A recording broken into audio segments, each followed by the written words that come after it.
We're back with Dylan the Madman Victor in Joburg. This USN ambassador demonstrates extreme acts of gravity defiance. Today we chat to him about how to get started in this extreme sport and find out what fuels this daredevil when it comes to nutrition. Sport of mountain biking is really easy. All you need to do is get on a bike, go to a bike park, your local bike park where it's safe, jump on and go ride. That's all you need to do. Now, when you want to get into the trials or the tricks, I'd recommend riding for a couple of months first, get comfortable on the bike, and then start small. All you need to start on is a curb or the smallest rock or a log you've got lying in your garden, and just try and ride over it. And that's the start of trials. That's how easy it is to get started. The actual sport is basically sort of comes from the normal mountain biking. And back in the old days when we just started, we used to ride standard mountain bikes, but now the bikes have become very specialized. There's no more seats, there's no more gears, no more suspension, and you're basically riding on just the bare essentials that you need to get over the rocks and things like that. It wasn't until the late 1970s that road bicycle companies started to manufacture mountain bicycles using high-tech lightweight materials. This sport has a small but dedicated following.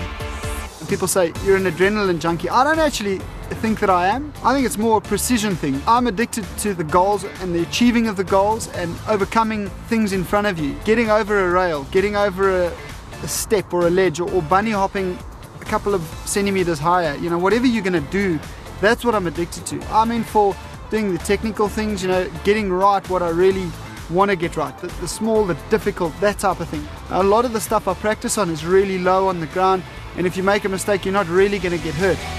Dylan performs in about 150 odd shows a year, and when he's not performing, he coaches the current South African champion, Karin van Jaarsveld. I'm quite scared of heights. A lot of people say to me, how can you be scared of heights when you're jumping on anything? What's funny is I feel more comfortable riding my bike high up than what I do on my feet, which is kind of a weird thing. I fall at the moment probably 3 or 4 times every time I go riding my bike, you know. But I think what actually happens is the more you fall, you get better at falling. Obviously you're trying things that you don't always get right. So you jump off the bike and you're on top of a wall, where do you go to, you know? But you learn to, you know, stop, drop, roll. The nature of the sport is to try difficult stuff and to try and ride over things that you ordinarily wouldn't be able to. So when you're trying something new, maybe get it right 1 out of 10, and then 2 out of 10, 3 out of 10. Eventually when you can get it 10 out of 10 times right, then you've conquered that obstacle. A good nutrition regime is critical during training and shows. With a lifestyle as demanding as this, it is necessary to keep your body fueled up with the energy it needs to perform and recover.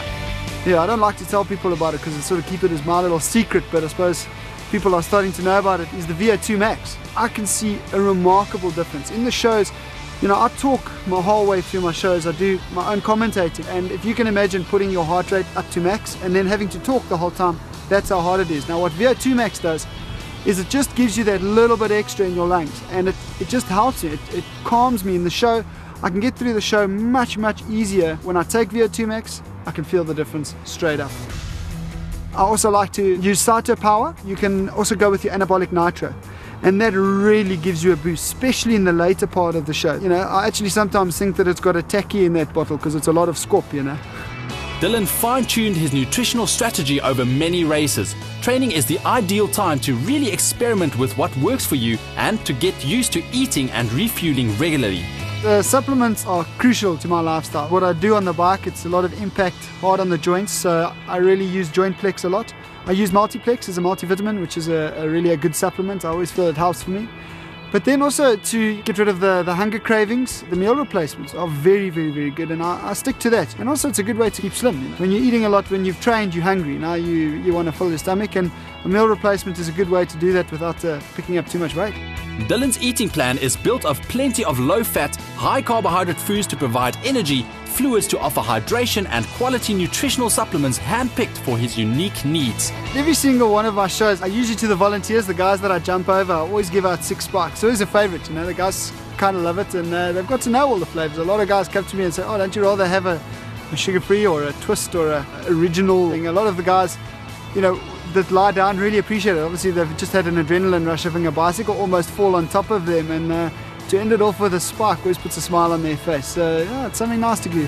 Another thing Dylan is famous for is his apparently never-ending wheelies. He plans to improve his own record of 20 kilometers by wheeling an astounding 94.7 kilometers. Tune in again on Monday to meet another inspiring sports hero, and in the meantime, join the USN SA page on Facebook.